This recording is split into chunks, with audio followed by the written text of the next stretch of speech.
கர்த்தருக்கு ஸ்தோத்திரம். பிரியமானவர்களே, இயேசு கிறிஸ்துவின் நாமத்தில் உங்களை வாழ்த்துகிறேன். யோவான் எழுதின சுவிசேஷ புத்தகம் 2வது அதிகாரம் 11வது வசனத்தை வாசிக்கிற போது, இவ்விதமாய் இயேசு இந்த முதலாம் அற்புதத்தை கலிலேயாவில் உள்ள கானா ஊரிலே செய்து தம்முடைய மகிமையை வெளிப்படுத்தினார். இந்த வேத வசனத்தை நாம் வாசித்து பார்க்கிற போது, ஆண்டவராகிய இயேசு கிறிஸ்து இந்த பூமியிலே வந்து முதலாக ஒரு திருமண வீட்டில் இயேசு தம்முடைய அற்புதத்தை செய்து மகிமையை ஆண்டவர் வெளிப்படுத்துகிறார். பிரியமான தேவனுடைய பிள்ளைகளே, இயேசு கிறிஸ்து இந்த உலகத்தில் வந்து அவர் செய்ததான ஒவ்வொரு அற்புதங்களுமே மனிதர்கள் ஆண்டவருடைய சமூகத்திலே விசுவாசம் வைக்க வேண்டும், அந்த விசுவாசத்தில் அவர்கள் வளர வேண்டும் என்பதற்காகவே இயேசு அற்புதங்களை செய்கிறார். அற்புதங்களினாலும் அடையாளங்களினாலும் பலத்த செய்கைகளினாலும் தேவன் தம்முடைய வசனத்தை ஆண்டவர் நிறைவேற்றினார், உறுதிப்படுத்தினார். இயேசு கிறிஸ்து செய்த இந்த அற்புதத்தின் மூலமாக அவருடைய நாமம் மகிமைப்பட்டிருக்கிறது, அவருடைய மகிமை வெளிப்படுத்தப்பட்டிருக்கிறது. இன்றைக்கு உங்களுடைய வாழ்க்கையிலும் என்னுடைய வாழ்க்கையிலும் இயேசு கிறிஸ்து செய்கிற ஒவ்வொரு அற்புதங்களினாலும் அவருடைய மகிமை வெளிப்படுகிறது என்பதை நாம் மறந்து போகக்கூடாது. இதுவரையிலும் எத்தனையோ அற்புதங்களை ஆண்டவர் உங்களுடைய வாழ்க்கையில் செய்திருக்கலாம். இந்த நாளிலும் கூட எத்தனையோ அற்புதங்களை இயேசு உங்களுக்கு செய்து கொண்டிருக்கலாம். இனி வருகிற நாட்களிலும் இயேசு உங்களுடைய வாழ்க்கையிலே அற்புதங்களை செய்யும்போது ஒன்றை நீங்கள் புரிந்து கொள்ள வேண்டும், தேவனுடைய மகிமை உங்கள் வாழ்க்கையிலே வெளிப்படுத்தப்பட்டிருக்கிறது, கர்த்தருடைய மகிமை உங்கள் வாழ்க்கையிலே வெளியரங்கமாகி இருக்கிறது. அதனால தான் இந்த அற்புதங்கள் அடையாளங்களை எல்லாம் உங்களுடைய வாழ்க்கையிலே கர்த்தர் செய்கிறார் என்பதை நீங்கள் மறக்கக்கூடாது. கானா ஊரிலே கல்யாண வீட்டில் இயேசு செய்த இந்த அற்புதத்தினால தம்முடைய மகிமையை இயேசு வெளிப்படுத்தினாராம்.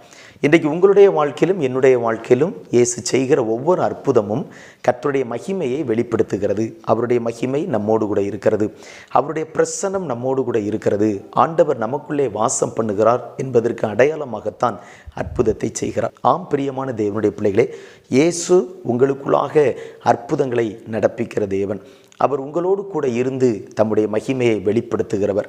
அவர் உங்களோடு கூட இருந்து அற்புதத்தை செய்கிறவர். இன்றைக்கு உங்களுக்கு இருக்கிற கலக்கங்கள், வேதனைகள், பாரங்கள், பாடுகள் எல்லாவற்றையும் ஒரு தேவனுடைய பிள்ளைகளாகிய நீங்கள் மறந்து, நீங்கள் ஆராதிக்கிற தேவன், உங்கள் கூட இருக்கிற தேவன் அற்புதத்தை செய்து தம்முடைய மகிமையை வெளிப்படுத்துகிறதற்கு வல்லவர் என்று நீங்கள் விசுவாசித்த போதும் நீங்கள் எதிர்பார்த்து காத்திருக்கிற காரியத்தில் கர்த்தர் அற்புதத்தை செய்வார். ஆண்டவராகி இயேசு இந்த அற்புதத்தை செய்து தம்முடைய மகிமையை வெளிப்படுத்துகிறதற்கு காரணம் என்ன என்பதை நாம் தியானித்து, நம்முடைய வாழ்க்கையிலும் கூட தேவன் விரும்புகிற காரியத்தை நம்ம செய்வோம் என்று சொன்னால், நம்முடைய வாழ்க்கையும் ஒரு அற்புதமான ஒரு சாட்சியாக இயேசு தம்முடைய மகிமையை கூட நம்முடைய வாழ்க்கையில் வெளிப்படுத்தி நம்மை உயர்த்துகிறதற்கும் அவர் உண்மையுள்ள தேவனாக இருக்கிறார். இங்கே நம்ம வேதத்தை வாசித்து பார்க்கிற போது, யோவான் 2வது அதிகாரம் அதனுடைய 3வது வசனம் 4வது வசனம் இப்படி சொல்கிறது, திராட்சை ரசம் அவர்களுக்கு குறைவுபட்ட போது இயேசுவின் தாய் அவரை நோக்கி, அவர்களுக்கு திராட்சை ரசம் இல்லை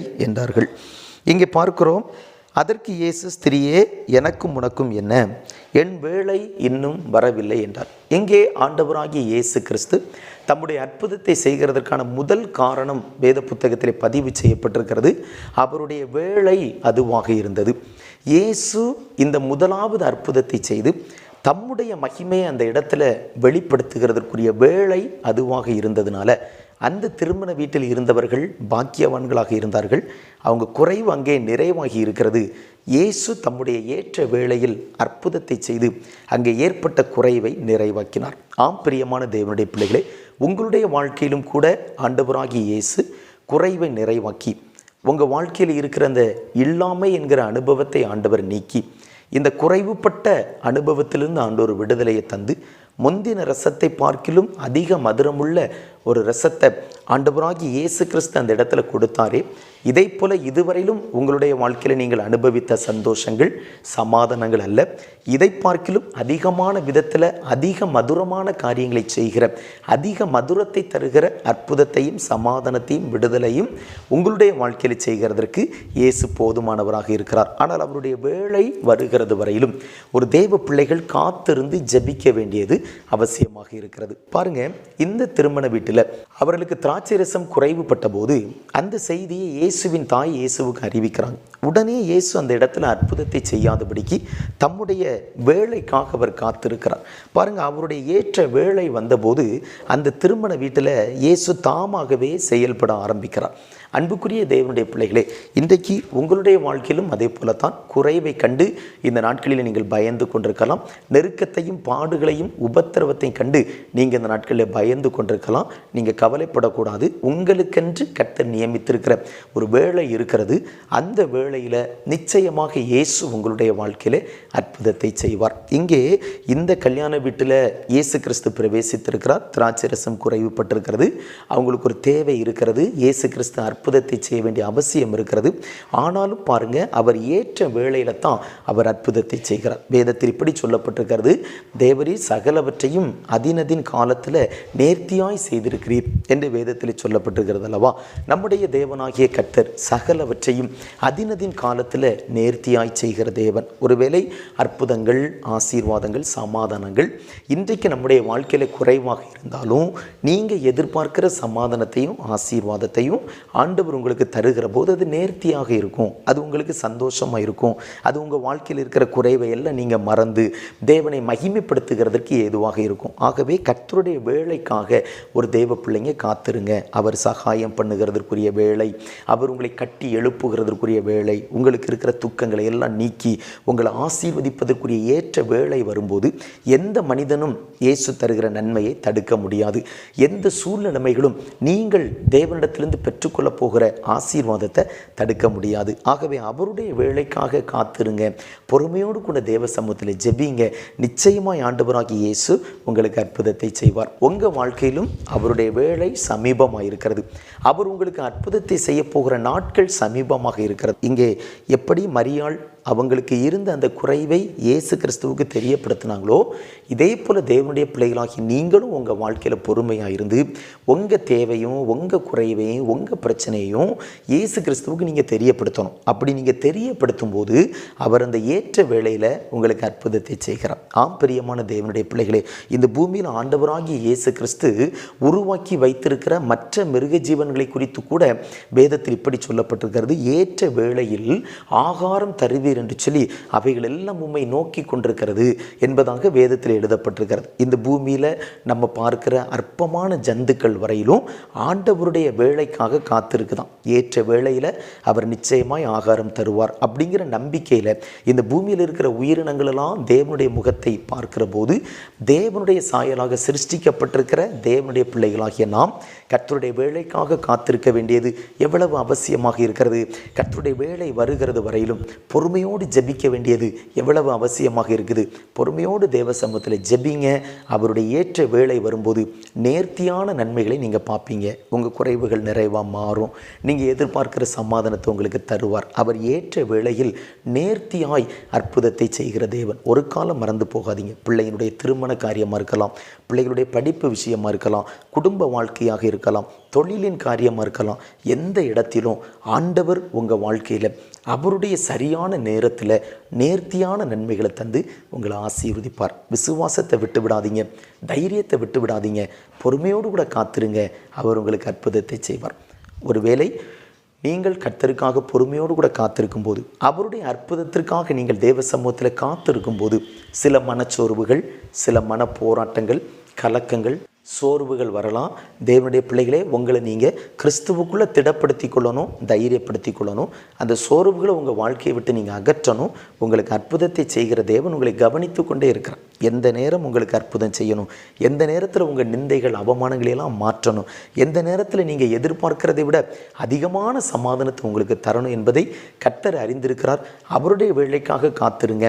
அவர் உங்களுடைய வாழ்க்கையை ஆசீர்வதிப்பார். இரண்டாவதாக நம்ம வேதத்தில் வாசிக்கிறோம். யோவான் 2வது அதிகாரம் அதனுடைய 7வது வசனத்தில் வாசிக்கிற போது, இயேசு வேலைக்காரரை நோக்கி ஜாடிகளிலே தண்ணீர் நிரப்புங்கள் என்றார். அவர்கள் அவைகளை நிறைய நிரப்பினார்கள். இரண்டாவது, ஆண்டவராகிய இயேசு கிறிஸ்து வேலைக்காரர்களை பார்த்து ஒரு வார்த்தையை சொல்லுகிறார். ஜாடிகளில் தண்ணீர் நிரப்புங்கள் என்று சொன்னபோது இந்த வேலைக்காரர்கள் தண்ணீரை நிறைய அவர்கள் நிரப்பினார்கள் என்பதாக வேதத்தில் சொல்லப்பட்டிருக்கிறது. ஆம் பிரியமான தேவனுடைய பிள்ளைகளே, இந்த வேலைக்காரங்க இயேசு கிறிஸ்து என்ன சொல்லுகிறாரோ அந்த வார்த்தையின்படி அப்படியே செய்கிறாங்க. இதுதான் அந்த திருமண வீட்டில் இருக்கிற குறைவு நிறைவாவதற்குரிய இரண்டாவது காரணமாக இருக்கிறது. முதலாவது காரணம் அவருடைய ஏற்ற வேளை. முதலாவது அற்புதத்தை செய்ய போகிறார். அந்த இடத்துல தம்முடைய மகிமையை வெளிப்படுத்த போகிறார். அதற்கு ஏற்ற வேளை வந்தபோது அந்த திருமண வீட்டுக்காரர்கள் பாத்திரவான்களாக இருந்தார்களோ இல்லையோ, ஆனால் அவர் அற்புதத்தை செய்து தம்முடைய மகிமையை வெளிப்படுத்தினார். இரண்டாவதாக நம்ம வேதத்தில் வாசித்தோம், யோவான் 2வது அதிகாரத்தில் 7வது வசனத்தில் இயேசு வேலைக்காரரை நோக்கி ஜாடிகளில் தண்ணீரை நிரப்புங்கள் என்று சொல்கிறார். இங்கே வேலைக்காரர்கள் முழுவதுமாக ஆண்டவராகிய இயேசு கிறிஸ்துவுக்கு கீழ்ப்படுகிறார்கள். இந்த மிகப்பெரிய ஒரு கீழ்ப்படிதல் தான் இந்த வீட்டிற்குள்ளாக ஒரு மிகப்பெரிய ஒரு அற்புதம் நடப்பதற்கு காரணமாக இருந்தது. ஏன் இயேசு இந்த வேலைக்காரரை தெரிந்து கொள்கிறார்? பந்தி விசாரிப்புக்காரங்க இருக்கிறாங்க, வீட்டில் எத்தனையோ மனிதர்கள் இருக்கிறாங்க, பெரியவர்கள் இருக்கிறாங்க, சிறியவர்கள் இருக்கிறாங்க, எல்லாரையும் ஆண்டவர் விட்டு ஏன் தம்மோடு கூட இருக்கிற சீஷர்கள் வரையிலும் அந்த இடத்துல இருக்கிறாங்க. யாருக்குமே ஆண்டவர் இப்படி ஒரு கட்டளையை கொடுக்காம இந்த வேலைக்காரர்களை அழைத்து இந்த வேலைக்காரர்களுக்கு இந்த பொறுப்பை கொடுக்கிறார் என்று சொன்னால், வேலைக்காரர்கள் தான் கேள்வி கேட்காமல் தேவனுடைய வார்த்தைக்கு கீழ்ப்படிவாங்க. இயேசு இப்பொழுது கூப்பிடுகிறார். ஒருவேளை இயேசுவை பார்க்கிற போது இந்த வீட்டிலே அழைக்கப்பட்டிருக்கிற ஒரு கனம் பொருந்தின மனிதர்களில் ஒருவராக ஆண்டவராகிய இயேசு கிறிஸ்துவும் இருக்கிறார். இப்போ பாருங்க, இந்த இயேசு கிறிஸ்து வேலைக்காரரை கூப்பிட்டு அவர்களுக்கு என்ன சொல்லுகிறாரோ அந்த வார்த்தைக்கு அப்படியே அந்த வேலைக்காரர்கள் கீழ்ப்படுகிறாங்க. ஒரு கேள்வி கூட கேட்காம, ஏன் என்று சொல்லி கேள்வி கேட்காம இயேசு சொன்ன வார்த்தைக்கு அப்படியே கீழ்ப்படுகிற அந்த சுபாவம் வேலைக்காரர்களிடத்துல தான் இருக்கிறது. ஏனென்றால் அவங்க பணிவிடைக்காரர்கள், அவங்க சாதாரணமானவர்கள், அவர்கள் எளிமையானவங்க. அவங்களும் இந்த அற்புதத்தை பார்க்கணுங்கிறதுக்காக இயேசு இந்த எளிமையானவர்களை தெரிந்து கொள்கிறார். ஆம் பிரியமான தேவனுடைய பிள்ளைகளே, இந்த உலகத்தில் ஞானவான்கள் உண்டு, கல்விமான்கள் உண்டு, பலம் உள்ளவர்கள் உண்டு, வசதி வாய்ப்புள்ளவர்கள் உண்டு, சிறந்தவர்கள் உண்டு, மேன்மையானவங்க உண்டு. அவங்க எல்லாரையும் விட்டு ஆண்டவர் உங்களையும் என்னையும் ஏன் தெரிந்தெடுத்திருக்கிறார் என்றால், இந்த எளியவர்களாகிய நாம் கர்த்தருடைய மகிமையை பார்க்கணும், நாம் தேவனுடைய அற்புதத்தை பார்க்கணுங்கிறதுக்காகத்தான் நம்மை ஆண்டவர் தெரிந்தெடுத்திருக்கிறார். இங்கே வேலைக்காரர்களை ஆண்டவராகிய இயேசு கிறிஸ்து தெரிந்தெடுத்து இந்த வேலைக்காரர்களை கூப்பிட்டு ஜாடிகளை தண்ணீரினால் நிரப்புங்கள் என்று சொல்லுகிறதற்கு காரணம், அவர்களும் தேவ மகிமையை பார்க்க வேண்டும். அன்புக்குரிய தேவனுடைய பிள்ளைகளே, இந்த திராட்சரசம் எங்கே இருந்து வந்ததென்று வேலைக்காரரை தவிர வேறு ஒருவருக்கும் தெரியவில்லை என்று வேதத்தில் எழுதப்பட்டிருக்கிறது. பார்த்தீங்களா? அவங்க இந்த மகிமையை காணணும்னு சொல்லி இயேசு விரும்புகிறார். எளிமையானவர்களாக, சாதாரணமானவர்களாக, புறக்கணிக்கப்பட்டவர்களாக நீங்கள் இருந்தாலும் அன்புக்குரிய தேவ பிள்ளைகளே, உங்களுக்கும் தம்முடைய மகிமையை காண்பிக்க இயேசு போதுமானவர். உலகம் உங்களை பகைக்கிறதா? மனிதர்கள் உங்களை பகைக்கிறாங்களா? உறவுகளெல்லாம் உங்களை குற்றப்படுத்துகிறாங்களா? உங்களை விட்டு தூரமாக போகிறாங்களா? நீங்கள் தனிமையில் இருக்கிறீங்களா? தவித்து கொண்டிருக்கிறீங்களா? பயப்படாதீங்க. இயேசு உங்கள் வாழ்க்கையில் அற்புதத்தை செய்கிறதற்கு அவர் போதுமானவர். உங்களுக்கும் தம்முடைய மகிமையை வெளிப்படுத்த வேண்டும் என்று தான் இயேசு விரும்புகிறார். அதனால தான் இந்த விலையேற பெற்ற ஒரு அழைப்பை உங்களுக்கு ஆண்டவர் தந்திருக்கிறார். ஆகவே தேவனுடைய பிள்ளைகளே, நீங்கள் தேவ சமூகத்தில் அதிகமாய் அன்பு கூறுங்க, தேவ சமூகத்தில் காத்துருங்க, ஜெபிங்க. ஆண்டவர் உங்களுடைய வாழ்க்கையை ஆசீர்வாதமாய் மாற்றுவார். இந்த வேலைக்காரர்கள் கேள்வி கேட்காம இயேசுவினுடைய வார்த்தைக்கு அப்படியே கீழ்ப்படுகிறாங்க. ஆம் பிரியமான தேவனுடைய பிள்ளைகளே, இந்த கீழ்ப்படிதலை தான் இயேசு இன்றைக்கு உங்களுடைய வாழ்க்கையிலும் என்னுடைய வாழ்க்கையிலும் விரும்புகிறார். இப்படிப்பட்ட கீழ்ப்படிதல் தான் நம்முடைய முற்பிதாக்களிடத்தில் இருந்தது. வேதத்தில் நம்ம படிக்கிற பரிசுத்தவான்கள் முற்பிதாக்கள் எல்லாருமே ஆண்டவரிடத்தில் ஏன் என்று சொல்லி எந்த ஒரு கேள்வியும் கேட்காம அப்படியே தேவனுடைய வார்த்தைக்கு கீழ்ப்படிந்து அற்புதத்தை பெற்றுக்கொண்டவங்க, தேவ மகிமையை பார்த்தவங்க. இன்னைக்கு இயேசு உங்களுக்கு என்ன காரியத்தை சொல்லுகிறார், அந்த காரியத்துக்கு அப்படியே கீழ்ப்படிங்க. அது ஒருவேளை உங்களுடைய பார்வையில் கடினமான காரியமாக இருக்கலாம், அல்லது சாதாரணமான காரியமாக இருக்கலாம். ஆனால் நீங்கள் அந்த வார்த்தைக்கு கீழ்ப்படியும் போது உங்களுக்கு அற்புதம் நடக்கும். அவருடைய மகிமையை நீங்கள் பார்க்க முடியும். ஆம் பிரியமான தேவனுடைய பிள்ளைகளை, கர்த்தர் உங்களுக்கு சொல்லுகிற காரியம் சிறிய காரியமோ பெரிய காரியமோ ஏனென்று கேள்வி கேட்காம அதை அப்படியே செய்து பாருங்க. அந்த வார்த்தைக்கு அப்படியே கீழ்ப்படிந்து பாருங்க. உங்களை கொண்டு தான் கர்த்தர் பெரிய காரியத்தை செய்வார். இயேசு எந்த நேரத்தில் ஜெபிக்கும்படிக்க சொல்லுகிறாரோ அந்த நேரத்தில் ஜெபிங்க. இயேசு எவ்வளவு நேரம் வேதத்தை தியானிக்கும்படிக்க சொல்லுகிறாரோ அவ்வளவு நேரம் வேதத்தை தியானிங்க. எந்த மனிதனுக்கு உதவி செய்ய சொல்லுகிறாரோ அந்த மனிதனுக்கு உதவி செய்யுங்க. யாருக்கு மன்னிப்பு கொடுக்கும்படிக்க சொல்லுகிறாரோ அந்த மனிதனை மன்னியுங்க. யாரோடு கூட சமாதானம் பண்ண வேண்டும் சொல்லி ஆண்டவர் உணர்த்துகிறாரோ அந்த மனிதர்களோடு கூட சமாதானம் பண்ணுங்க. எந்த இடத்துக்கு போக சொல்கிறாரோ அந்த இடத்துல போங்க. எந்த நபருக்காக ஜெபிக்க சொல்கிறாரோ அந்த நபருக்காக ஜெபிங்க. எந்த மனிதனோடு நல்மனம் பொருந்து பிடிக்க சொல்கிறாரோ அந்த மனிதனோடு கூட நல்மனம் பொருந்துங்க. இயேசு உங்களுக்கு கட்டளையிடுகிற காரியத்தை கேள்வி கேட்காம கீழ்ப்படிங்க. உங்கள் வாழ்க்கை ஆசீர்வாதமாக மாறும். பாருங்கள், இந்த வேலைக்காரங்க ஏனென்று இயேசுவிடத்தில் கேள்வி கேட்காம அப்படியே அவங்க கீழ்ப்படிந்ததுனால அவங்க வாழ்க்கையை ஆண்டவர் ஆசீர்வதிக்கிறார். அவங்க அந்த மகிமையான காட்சியை பார்க்குறாங்க. அந்த வேலைக்காரருடைய கண்கள் அந்த அற்புதத்தை பார்க்கிறது. பாருங்கள், எவ்வளவு கனவான்கள் அங்கே இருந்தாங்க, எவ்வளவு பெரிய மனிதர்கள் இருந்தாங்க, எவ்வளவு திறமை உள்ளவர்கள் இருந்தாங்க.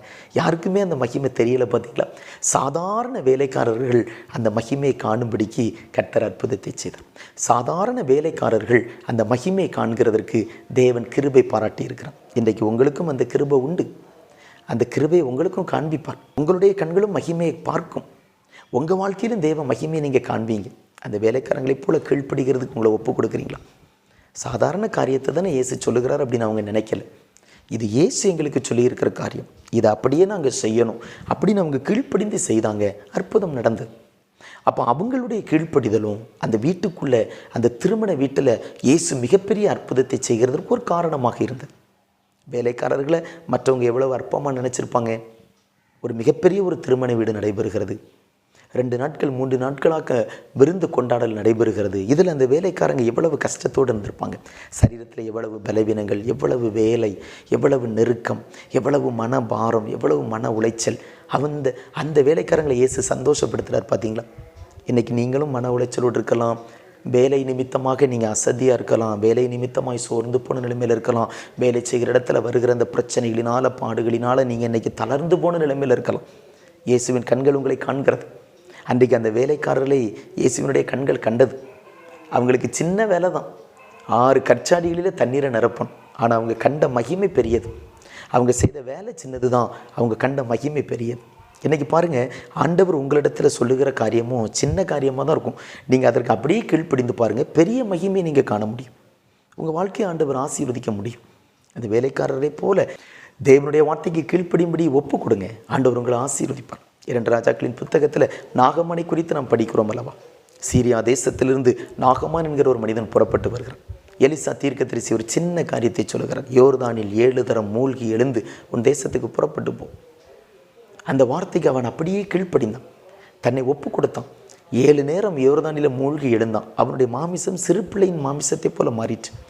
அவனுக்கு தேவன் செய்ய சொன்ன காரியம் சின்ன காரியம், அவன் செய்து முடித்த காரியமும் சின்ன காரியம்தான். ஆனால் அவனுடைய வாழ்க்கையில் வெளிப்பட்ட தேவ மகிமை பெரிதாக இருந்தது. இன்றைக்கு கர்த்தர் உங்களுக்கும் அப்படி தான். நீங்கள் உங்களால் செய்ய முடியாத ஒரு கடினமான பெரிய காரியத்தை இயேசு செய்ய சொல்லவே மாட்டார். எளிமையான காரியத்தை தான் செய்யும்படிக்கு சொல்லுகிறார். அந்த வார்த்தைக்கு கீழ்ப்படிங்க, அவர் சொல்லுகிறது போல செய்யுங்க. பெரிய மகிமையை நீங்கள் சுதந்திரித்துக் கொள்ளுங்க. உங்கள் பிள்ளைகளுடைய வாழ்க்கையில் இந்த பெரிய மகிமையை நீங்கள் காணுங்க. உங்கள் வாழ்க்கையை அவர் ஆசீர்வாதமாக மாற்றுவார். உங்கள் வாழ்க்கை ஆண்டவர் செழிப்பாய் மாற்றுவார். 3வது ஒரு காரியம் இங்கே இருக்கிறது. ஏன் ஆண்டவராகிய இயேசு கிறிஸ்து இங்கே இந்த அற்புதத்தை செய்கிறார்னா, யோவான் 2வது அதிகாரம் 11வது வசனத்தின் கடைசி பகுதி சொல்கிறது, அவருடைய சீஷர்கள் அவரிடத்தில் விசுவாசம் வைத்தார்கள். இயேசு கிறிஸ்துடைய சீஷர்கள் இப்பொழுதுதான் முதலாவதாக இயேசு செய்த அற்புதத்தை பார்க்கிறார்கள். இந்த அற்புதத்தின் மூலமாக இயேசு தம்முடைய மகிமையை வெளிப்படுத்தி சீஷருடைய விசுவாசத்தை பெருக பண்ணுகிறார். அவர்களுடைய விசுவாசம் பெருகிற்று. சீஷர்கள் அவரிடத்தில் விசுவாசம் வைத்தார்கள். ஆம் பிரியமான தேவனுடைய பிள்ளைகளே, இயேசு அந்த சீஷர்களுடைய விசுவாசத்தை வர்த்திக்க பண்ணுகிறதற்காக இங்கே ஒரு அற்புதத்தை செய்கிறார். அப்போ பாருங்கள், சீஷர்களுடைய சுபாவம், சீஷர்கள் இயேசுவினிடத்தில் விசுவாசம் வைப்பார்கள். இன்றைக்கி நீங்கள் ஆண்டவராகிய இயேசு கிறிஸ்துவினிடத்தில் விசுவாசம் வைத்திருக்கிறீர்களா? நீங்கள் சீஷர்களாக இருந்தால் உங்களுக்கு விசுவாசம் பெருகும்.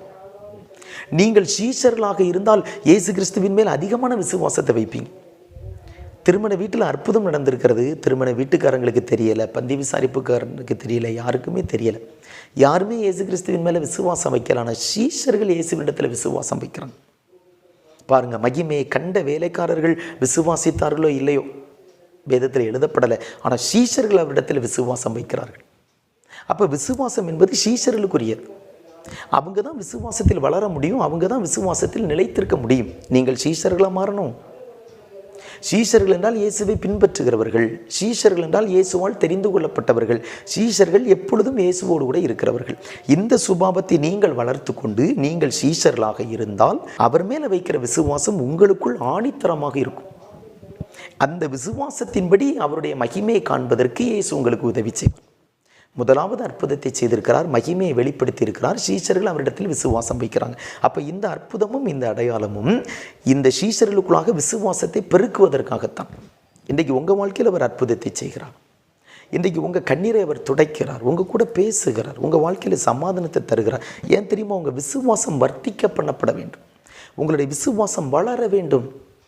உங்களுடைய விசுவாசம் மேலோங்க வேண்டும். பாடுகளை விட, உபத்திரவத்தை விட, பிரச்சனைகளை விட உங்கள் விசுவாசம் பெரிதானதாக மாறணும்.